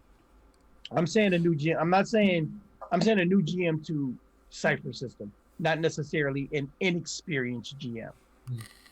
That's what I'm saying. Because I know even people who are experienced GMs, people coming from D&D and stuff like that, they have a predisposed idea that every intrusion is supposed to be a negative and stuff like that. So I'm talking about an experienced GM, but not necessarily, but a new GM to Cipher, to get them in a habit that every intrusion isn't a negative. It's just a complication. So that's how I'm going to quantify it by saying that. You voted a 2, right? Yep. I'm also voting a 2. Not that I don't think the deck is useful. I think it is. I think it's actually out of most of the decks that I think are designed to be able to pull spur of the moment. Like I need this right now. Like the NPC. This one takes a little more work because you have to read the card and think, okay, does this make sense? Is this or the problem I have with the GM Intrusion deck is a lot of times I pull cards and wind up coming up with my own intrusion anyway because it's just too much mental effort to fit what's on this card and what's actually happening. Exactly. So, for that reason, that's why I said there has to be like a level between a threshold. Yeah, no, I get you. Because some of the decks are just way more useful than other decks. Yeah, that is actually a good, very valid point. So this one to me is a 2. Yeah, now that you're speaking about it, this one, again, due to like how much you may have to work to make what you draw work, or like you might have to draw multiple cards or something to get something that fits, that does actually drop it down to more of a 3 to me than a 4 like the other decks, just because of it's a little more work on your end to make the deck work for you, if that makes sense. Yeah, and the whole purpose of the decks, It's to in my ease opinion, it. is the ease of play, speed of play. So anything that because if I'm not using the decks and I'm making the stuff myself, I could take as long as the time. The whole purpose I'm using these decks is to speed up gameplay. Right. The speed gameplay to mitigate gaming as opposed to telling a story. That's what I look at it as. So what's next, Al? Wait, I completely missed what. I already got it. All It was a 3. Thank goodness, because I missed it. It was a 3. I think the audience was a 3. So for us, it goes to a 2. Yes. Yes. Yeah. Sounds about right. All right, moving along here. How many are left? All right. I'm just gonna start picking. That figurine that you still have in there, the figurines are not. No, we're not picking those. But we're gonna go to the standees though. Oh yeah, that's a good one. Yeah, that's high up there for me. I'd say 3, 4 easily. You want to go first, Al? Yeah, I mean, it was what I was saying earlier. If you were here earlier when we were talking about the miniatures, this is kind of how they address that lack of diversity amongst whether you can have how many monster minis or whatever. There wasn't too big of a variety. This, I don't know how many are in there, but it's a lot. I think it's like 140 or something like that. And it's it's a very compact way to have that many minis and have a good variety of creature standees. They're not minis per se, but they play the same role in a very compact manner. So these are very stellar for filling that niche that the miniatures don't have, or they lack in, which is the variety of creatures. This is amazing. Yeah. Infinite Construct. I love the Pathfinder ones as well. I also don't use minis, but I bought these as soon as they came out. They just well made, they're beautiful, and if you could even use these for 5e. If you could use it for any game that uses a grid and a map. So not only does it have applications in Numenera, it has applications in multiple games. That's the one thing about and that includes the Pathfinder card stock ones as well. You can use it for so much. So to me, it's definitely a 3. It's not a 4 because I don't use minis, but it's definitely a 3. It's useful for not only Numenera Cipher system, but your other RPG collections. So it's definitely the standees are.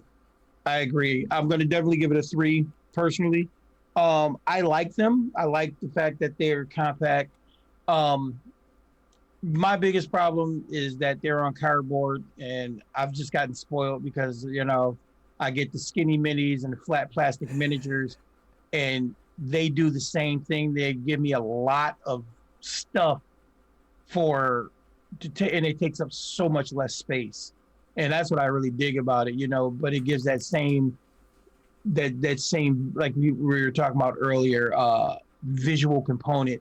It helps spark the imagination, and because there's no stats or stat blocks and stuff like that, when you put them on the table, they can be whatever the hell you want them to be. Yep. And that's the other cool part about it too. You can actually, turn these into your own monsters. So it's 140, and now it's 140. 140. Wow, that's a lot.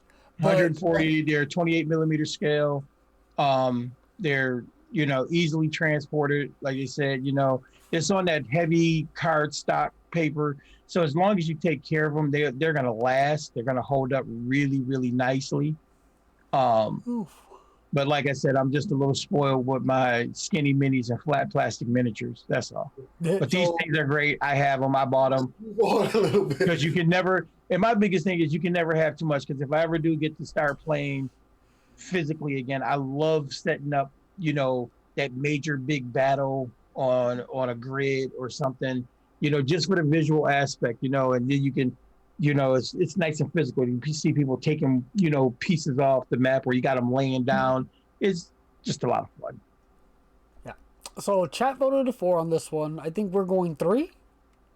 3. What you call it? But yeah, it's nice. Nice to have, especially if you find yourself wanting to use minis. Definitely worthwhile product here. Let's move it along.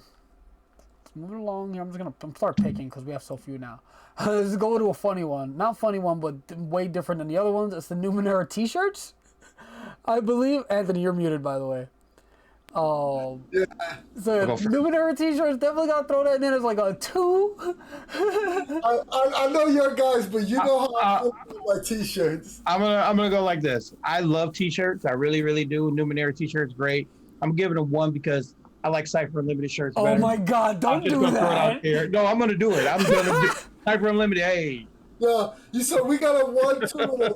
I'm going 4 because you know I'm that guy that shows up to any convention and the first place I go, and I know Dean rolls his eyes because I make him wait with me on the line so I can get my t-shirt. I put this on the list just to fuck with you guys, but I'm going 4 because I love different t-shirts. No, and that's the thing. I love t-shirts too, but t-shirts are always 20 minutes so I can get a Jet Class shirt. What's really funny is I love t-shirts too, but the t-shirts are always my last thing. That's what I want to do on the last day, because a lot of times they don't want to take all their stock back Deals. and you get a good deal. You know, I leave you. Infinite Construct. I think we have a Rainbow Pride Cypher Unlimited shirt you might want to check out. Is that I was just about to mention that since they mentioned it. Yeah. Did we already upload that design? I forget. I think the we did. rainbow one. I think if we not, did. we do We'll have do it it in the today. works. Yes, it will be done tonight. I'm gonna look as soon as we're done here to ensure that it's there. And we do have ideas for other LGBTQ representatives. I always forget the last few letters. I'm very sorry. LGBTQ. But yeah, we have other ideas for other color schemes and whatnot that my husband is helping me out with. He's amazing with color schemes and stuff. So, And the Cypher Unlimited rainbow shirt is pretty awesome. I have to buy one myself. Oh, well, that's definitely on the agenda. Infinite Construct for sure. Before we get too sidetracked, again, I forgot to put the vote for the shirt for everybody. Numenera shirt. I voted 4. Dean voted 1. Al voted 2. To be honest, I just put it on there because I love making Dean wait with me at Gen Con for 45 minutes. But just so everybody has. That's when he gets me in trouble, and that's when he gets me in trouble. We're waiting for a T-shirt, and I have to tell the guy, "I'm not spending $45 on your shit." No, but yeah, shirt vote is up. Give the vote out while we move on to the next thing. Shirts are nice, but I think we're gonna drop it to a 2 as far as like what we said as far as the gaming accessories and whatnot go. It's not necessary because it is definitely not a gaming accessory. Yeah, exactly. So let's move it along here to the Numenera dice. They didn't even vote for the shirt. Nobody voted? Nobody's not. No, it's going slow. It's still. Well, either way, we're moving on to dice now while they finish up their voting for the shirt. Yeah, I put all the dice in one category. I'll go first. You see, 4. I want to vote 4 for the dice, but I can't do it. You know why? Because some sets of the dice are very hard to freaking read. Maybe I'm going blind. I will agree with you on that.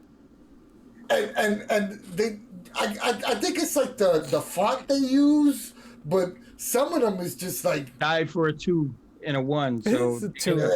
It gets a 2. Oh, so yeah, I get exactly what you mean, because I'll find myself like with most regular kind of like 20-sided dice, you can roll it and take a quick glance. Oh yeah, I rolled that. But like with like some of these like more fancy, like specifically, I forget it. I think I forget what game it is, but I have a white and gold pair, and I always have to like pick up the dice and like look at it like, oh yeah, that's the number. Like that is definitely one negative. Yes, I will. If you get used to the dice, the Cipher system dice in general, if you get used to them, they're really cool because you don't have to worry about, oh, that's a +1. Oh, that's a gem, just a or whatever. But I do agree with Anthony in that sense. But I am also a straight and utter diceaholic. Yes. I have a problem. But there's also some dice that are better than others. No. I'm just saying I'm a diceaholic. How can you say? Whoa! As a dice enthusiast, you cannot say one dice. Like that's like saying like you want like one child better than the other child. Like, bro, all dice I never said that. No, Anthony's saying. Like, all my dice are what the fuck? How dare you? I would say if you're gonna buy any of the set of dice, get the strange ones because they legible.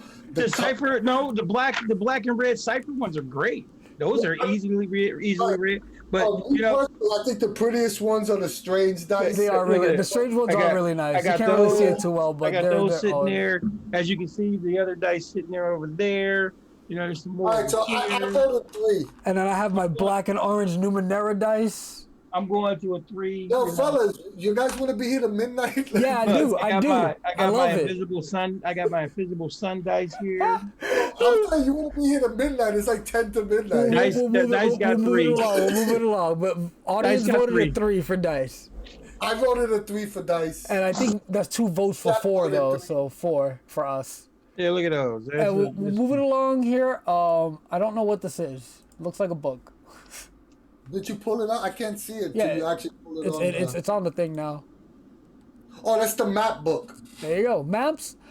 For me personally, that gets a 2 to a 3 because again, I don't use things like that too much. As I usually more use general ideas, but if you're playing a long-term campaign that has continuity and whatnot, this resource could be invaluable. So I would give it a 3 as far as like general consumer. Like, I think this is very useful for Numenera, but the only problem I have with it is that I think some of the images are a little too small. Like they did like standard paper size when they should have went one grade higher and made the book a little bit bigger. That's my only critique. But other than that, I think it's super useful, especially if your campaign is going from different areas, in the ninth world. So I would give it a 3. In that respect, I gotta agree, and that's why it's gonna get a 2 for me because I think it should have been done like an old-fashioned map book, an atlas, type book. It should have been that big book that you open up, and then they could have been 2-sided maps. It would have been a lot easier to read. But it is useful in the sense that if you're playing a full-on campaign, it's awesome because you got those ideas and you can see it on a map. So yeah, 2 for me. All right, so it looks like someone said the chat has spoken. We want CU dice sets. We could maybe we could make that happen. Maybe. Remember, we were before Gen Con got canceled, we were gonna make D20. Yeah, we were gonna make CU D20. So I mean, I guess a D20, a D6. Yo, let's make it happen, yo. I'm down. Yeah. I'm down. We need to talk. I know a guy. Apparently my girlfriend knows people too. But the map pack got a 2 from the audience, and that was a 2 from us as well, all around. Yep. All right, moving along. Looks like slipcase for the setting books, or is that the slipcase? Always a nice thing to have. That'll be a 3 for me. Not 3. I gotta give it a 4. The only negative I have with slipcases is that you potentially, again, I'm a clumsy guy when it comes to my stuff. Like the edges are gonna get all messed up as I take my books in and out. That's my only detraction from slipcases. I'm completely neurotic when it comes to my books, as you can see, my books. I'm so bad that like books that I use more than others, I'll buy more than one copy of. Yeah, me too. As you can see, there's 2 copies of the CSR, and I got another one coming because I bought a friend of mine one, and it's just. What you vote? A 4? I voted 4, yeah. What you vote, Al? For me, so I'm getting caught up with the chat. It was a 3 for me because of my own predilections about how I keep my stuff. I vote a 1. A 1? I am a big fan of the slipcases. I love them, but it's a total vanity item. Oh yeah, for sure. Absolutely, do not need slipcases whatsoever. And I'm an idiot, but I wouldn't I can't justify spending $20 on something to hold my books in. But so I definitely can't recommend someone else to spend $20. The reason I do it is because I'm a fool. So I don't. I can't. Look, you can wear the badge. You can wear the badge of fool if you like. I just know I'm neurotic. I like my stuff to look nice. It looks nice. It adds to my aesthetics. No, I am nobody's I fool. mean, I'm not. I 100% agree. I have every slipcase. You know, I have every slipcase. Right. And it's- But if it meets our criteria, it doesn't hit any of our criteria whatsoever. true. Yeah, as far Okay, as the well, criteria in that goes, yeah, respect- it would be like a in that 2 to respect, 1, yes. in that respect, it does not. You're right. It is a 1. So with that, So, yes, with it is that a vanity level-headedness in mind, But- definitely a 2. but Everything on this list is the most vanity of the vanity Well, items. and the shirts. and that Hey, shirt. don't you talk about my shirts. No, I'm gonna talk about your shirts. We're just talking about my slipcase. Oh, wait. I didn't put a poll for the slipcase because y'all are cracking me up. Yeah, I mean, I have every one, but to me, it's a 1, really. Yeah, I mean, it really. You're right. I'll give it that. In as far as game, with our criteria, it is a 1 for our criteria.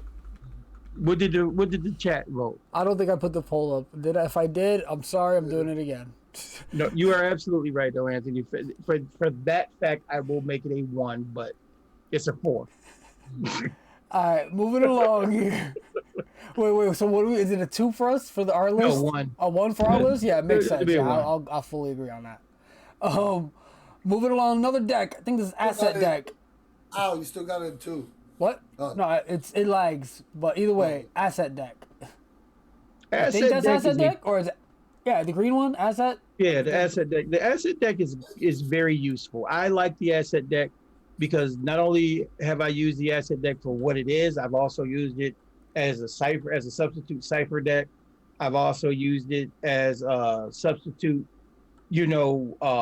NPC, just whatever. The asset deck is probably one of the best products they ever put out, as far as I'm concerned. So I'm gonna give it a 3. A 3 asset deck is a 4. This is what I was waiting for.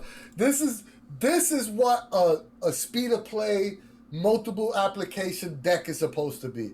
You can run it in any genre. Matter of fact, when we 2 years ago when we first started Cypher Unlimited, and people would say, "Hey, you can't run 1960s noir crime because ciphers make no sense." Guess what, dude?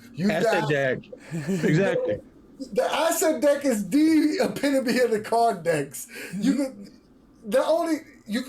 pull an asset and use it as a GM intrusion. You could pull an asset to take what's on the card and build your character off of that. Your asset deck is absolutely a 4. I love it. Like I said, I love it. Yeah, it's one of my favorite decks, hands down. It's awesome. And again, it hits all the marks for our criteria. And it hits all the marks that I mentioned before. Why I'm basically voting all the decks are for. Like, you get inspiration, you get in-game utility, you get so much from it. It's just to answer the why question, it's one of the few things that if you want to run Cypher system without ciphers, this is an absolute must. You want to run Cypher system, modern. This is an absolute must. The asset deck was the item that made me understand subtle ciphers before they ever did anything with subtle ciphers. It was the thing that actually taught me how to create ciphers in game on the fly. It literally was. Why'd you give it a 3 and you gave the ruined deck a 4? I'll give it a 4. Definitely. But no, the asset deck is like Anthony said, hands down, phenomenal piece of accessory. It like I said, we used to come up with, when we first started doing superheroes and stuff, that's all we used were subtle ciphers for our superheroes. Intestinal fortitude for Batman, reaching down to find last ditch effort. It's just all kinds of stuff, and that was the other thing. What's another great application for the asset deck? When you give somebody a GM intrusion and they do something hella cool, instead of giving them a cipher, you could give them an asset in a Numenera game. So it's it doesn't count towards their ciphers. Your cipher limit. It doesn't count towards your cipher limit. You could give them. It's such a well designed. It's such a well designed set of cards. All I gotta say is yep. It's just all you hit all the marks. We agree, hands across. It's a 4. Yeah. I gotta put the vote. Oh God, I'm getting so slow. I'm getting so slow just because we're speeding up. But while I type that in, what was it? Asset deck. 4, 3, 2. At least I'm getting faster at doing it. All right, let's move it along here. But for us, it's the 4. Y'all get the votes. I'm gonna start the vote next time immediately as soon as this one ends. But yeah, get your votes in, and we're gonna move on to. I'm just gonna start picking things. What's this red thing? Is this the character and Cypher system character portfolio? Yeah, you don't have to put. Oh, because it was portfolios as a whole was the other one. Yeah. Yeah, it makes sense. All right, yeah, let's leave that one out then. Put it back at the top. Let's move it back. What is it? Artifact deck. Again, decks for me always at the top. Super useful as far as inspiration, whatnot goes. You can even turn them, like, you can tweak them into ciphers even. Like, it's just, like, there's so much you can do with this deck. Yeah, it's a 3 for me. I'll give it a 3. I'll give it a 3. The artifacts and items and stuff like that, they're not hard. They're not. They're okay. Gotta switch it out. All right, so to a 3 Nobody then? voted on asset deck. No, so asset deck for them. Asset deck got a 3. And now artifact deck. Yeah, it has multiple applications. You can use it on the fly, like a big bad drops like an item, whatever. Item. Yeah, you can use it on. It has pre-game applications. The GM wants to you pull a couple of cards and design a story. The artifact deck is actually a lot more useful now with the fantasy stuff that's available. It's a lot more useful now than I'd say it was before. Because characters are going to be walking around with permanent magic items now. So that's very makes it very useful. But it does definitely get a solid 3 for me. So we throw it on a 3 here. Audience is voting now. While they finish up voting, got like maybe 20 seconds left. We good to move on? Yep. All right. I don't know what this next thing is. I think it's an Invisible Sun thing. Looks like a website. Oh yeah, it's the app. Oh, the Invisible Sun app. Okay, yes. You know what? That goes up like 3, 4 for sure, right? Because even a 4, like it makes it so you can play it online, basically, right? Well, it doesn't. It does. Like you have first-hand experience. Let's slow down. The app is useful for the outside of gameplay. The personal scenes and stuff like that. It has a lot of cool little nuancy things, but I think it needs to be updated. I think it needs more support. It's a cool concept. It's an absolutely, utterly cool concept. I just think it needs more support. So I'll give it a 2.5. I mean, I personally never used it, but everyone that I know that has used it have told me the exact same thing that Dean said, that they wish it was better. So I will have to give Dean a vote with a 2. But I've personally never downloaded the app. I'm just going by what other people have told me. Invisible Sun is just one of those games that if everything has to be, and they set the bar so high with the physical product that the app leaves a little bit lacking. But Nick? As far as concept goes, 3, but maybe as execution 2. So let's drop it to a 2. And before we forget, audience voted 3 on the artifact deck, and they're voting now on the Invisible Sun app. Yep. And now let's move it along here. I'm just gonna go down the line. It's another deck. I forget which deck this is. So I'm looking at Discord, but it's orangey with blue in the middle. I don't think anybody voted on the Invisible Sun app. No biggie, but let me find out what deck that is. With blue in the middle, right? Yeah, that is the. Why are there so many pictures? Salvage deck? I believe so, yes. That would be, yep. Yeah, that's the salvage deck. The salvage deck. I think the salvage deck is pretty damn awesome. I like it. Yeah, I'll give it I like it. I give it a 3. And the reason why I give it a 3 and I think it's awesome is because, again, it's much like the Ruin deck. It has multiple ideas on the same card. So, that card isn't always the same thing every time you flip it over. But yeah, again, most decks get a 3 to what you call it for I me. give it a 2. I think it doesn't have many practical applications besides a specific style of It's game. very specific. It's Yeah. very linear. So when I look at decks, I want the most bang for the buck. Well, see, again, I'm looking at the salvage deck now. That was quiet. No, your point. Oh, I was saying I'm looking at the salvage deck now, like you're saying about multiple uses. I'm looking at it now with Godforsaken, Tallest, stuff like that. You can reskin it for magic items and stuff like that. I think that's reaching. I think that the salvage deck is one of the more Numenera-esque style decks. Personally, I give it a 2, and for that reason. I agree with that because it's hyper focused. That's why it's the only deck I would drop that low because it's so hyper focused. You could, again, what if I never play a game with salvaging in it? Like this deck. Yeah, if that's your campaign, then it's a 4 deck. Yeah, for sure. easily. Salvage deck's got a 3. Yeah. But yeah, I think as far as general practicality goes, it's a 2. Right? Well, what did you say, Dean? I said a 3. But 2 2s? Yeah, so you guys said it's a 2. Yep, moving along here. They voted 3 on the salvage deck. Let's go with, I think this is the Sooth deck. Yep. Is it round? Yeah. Yep. I think this is a 4. I think it's Yeah, I've heard nothing but amazing. I've never personally used it or looked at it, but I've heard nothing but good things about it. The Sooth deck is actually pretty damn cool. But you got to understand how it works. I have them here. This is my extra deck. But you can definitely use this for other games. If you're going to run Call of Cthulhu, you're running a horror game, you're running, modern fantasy.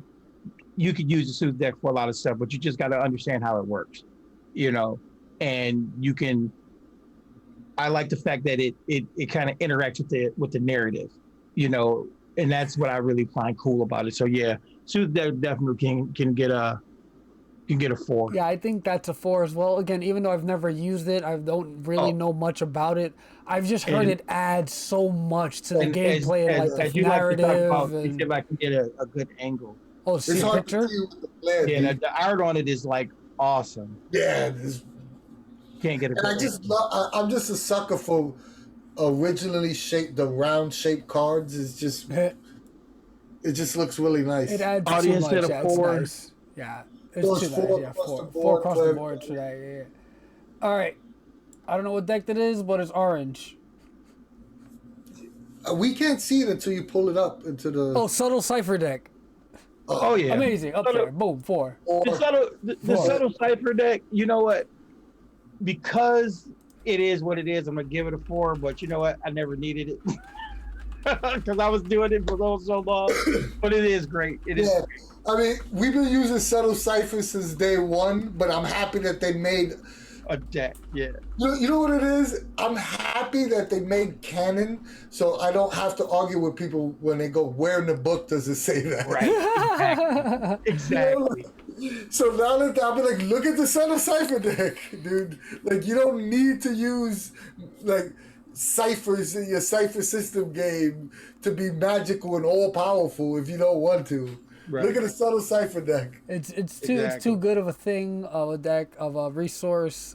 Again, what my main criteria to rank it high is like you can use it across many genres. Like you can use it on the spot. You can use it for inspiration. Like there's just too many nice things you can do with it.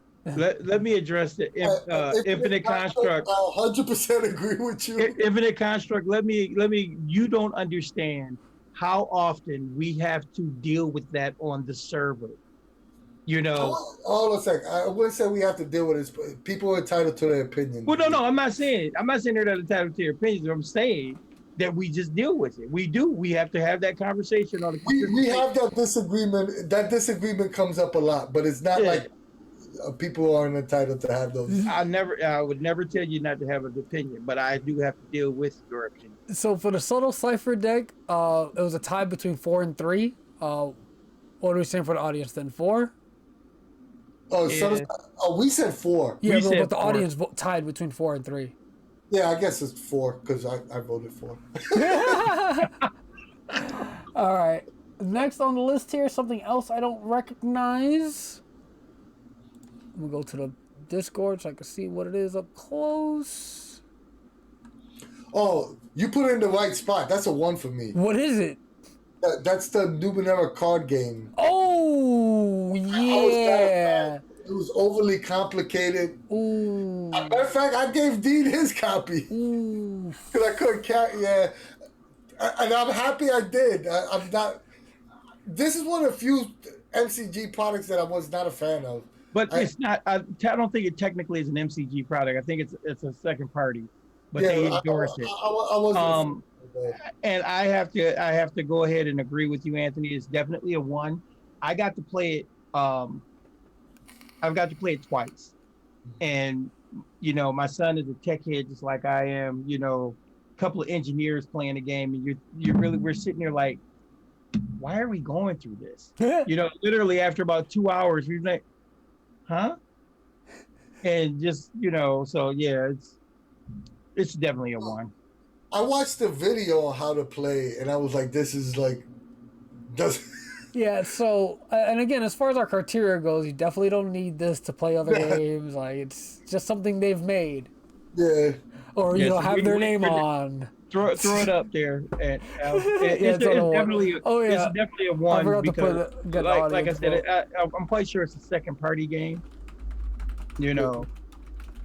but they endorse it, And then after this, we're on to our last thingy, which is the translation deck. Oh. If you play the reason why I put this on there is because a lot of the strange decks are pretty much carbon copy of the Numenera decks.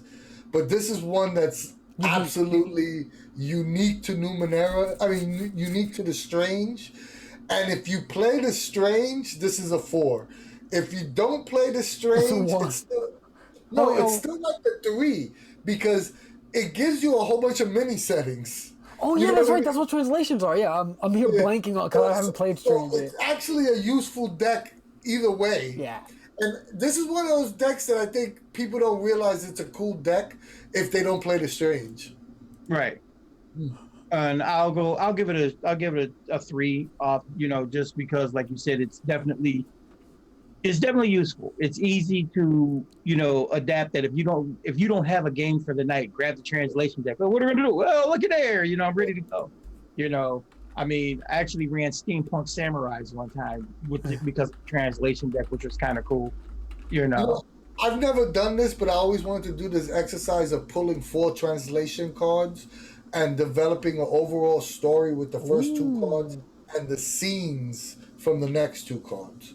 So, how we ended up playing Steampunk Samurais was just that. We took 2 cards and combined them, so it was, samurais with steampunk, they had, instead of them having swords and sheaths, they had, retractable blades, that were steam powered and stuff. It was cool as hell. It was a lot of fun. That sounds like a super fun application of the translation. If you guys watched any of our actual plays, we're big fans of improv gaming. So yeah, this is right up our alley. So I put this on there specifically because I think this deck doesn't get the love that it deserves.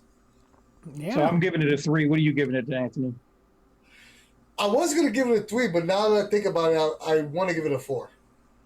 I'm definitely on there on a 3, only because I feel like, or let's say someone didn't know anything about the deck itself. They didn't know anything about the Strange. Yeah. They would not feel inclined to buy this because they're like, what's the translation? What do I need to... So, if they don't know anything about it, it'd be a hard sell.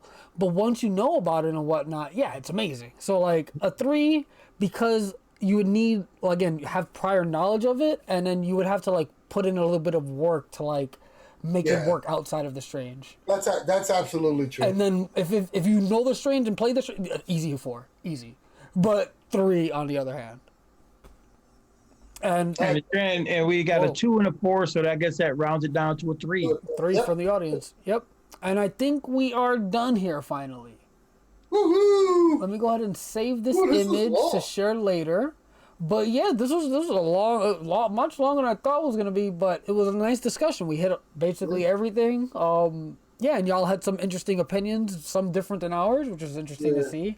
And yeah, we'll compile the audience one, the image, after we're done here. You know what's the one thing I get from doing this rank video is do not mess with the Invisible Sun crowd. Everything's a 4. Everything's a 4.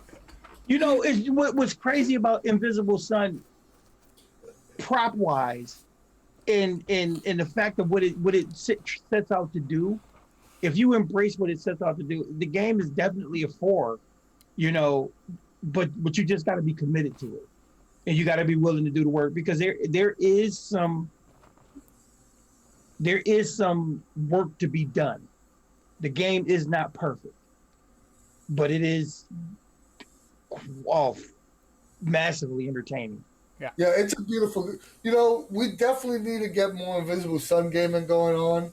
I feel like I've personally never run it. I've only been a player, so I definitely think we need to get some more Invisible Sun. Maybe we could get somebody to run us through Invisible Sun and stream it. That'd be awesome. Here's the thing with Invisible Sun. I don't want to do one shots.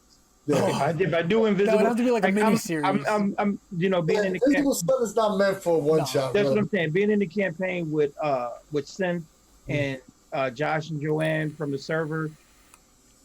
Oh my God, it's been a blast. We've been on a short break, a little hiatus, so we're probably going to be picking up. But it's been a blast. And like I said, it's just it kind of pulls the story, and it's kind of cool because. You know what else pulls the story? The Cypher Unlimited merch store. If you like our merch, please.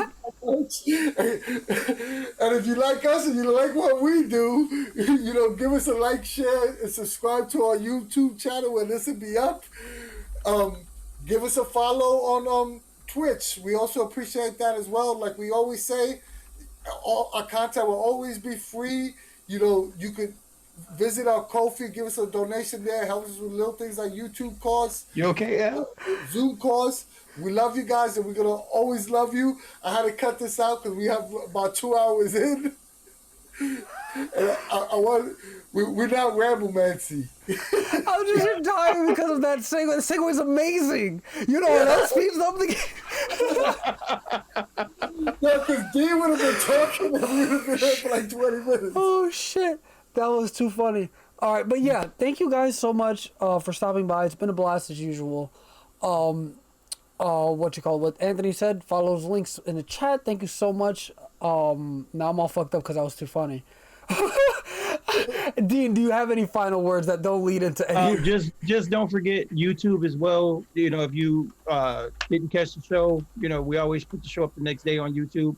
Like, share, and subscribe. We can always use those as well. And like Anthony said, we love all of you out there, in the ether webs. What Dean said, please, if you have not subscribed to our YouTube channel, please do. Whether you love us or hate us, go on there, talk shit about us or praise us, it doesn't matter. We try to get 1,000 subs on YouTube, so we're begging everybody. I'm calling my mama's great-grandmama over to YouTube. Look, I'm going over to get my sister's phone. She don't even go on YouTube. Oh, man. But, yeah. I would start bribing people in the street for some YouTube subs. So please subscribe. And if you have any content or any ideas you want us to do, post it on YouTube or post it on the server. We're always looking for content. Like whatever you guys want us to do. And if you are an Invisible Sun GM, send me a private DM. We could definitely arrange some action plays. Yeah, hit us up. If you want to play some more, and if you want to play on stream, all the more the better. Yeah, hit us up, guys. And we'll be around. And Infinite Construct wants us to rank adventures. We could definitely do that. We'll definitely put that on the agenda. Somebody take a note. And before we keep dragging this on with outlandish statements, from us at the CU, we will see you later. You broke Al.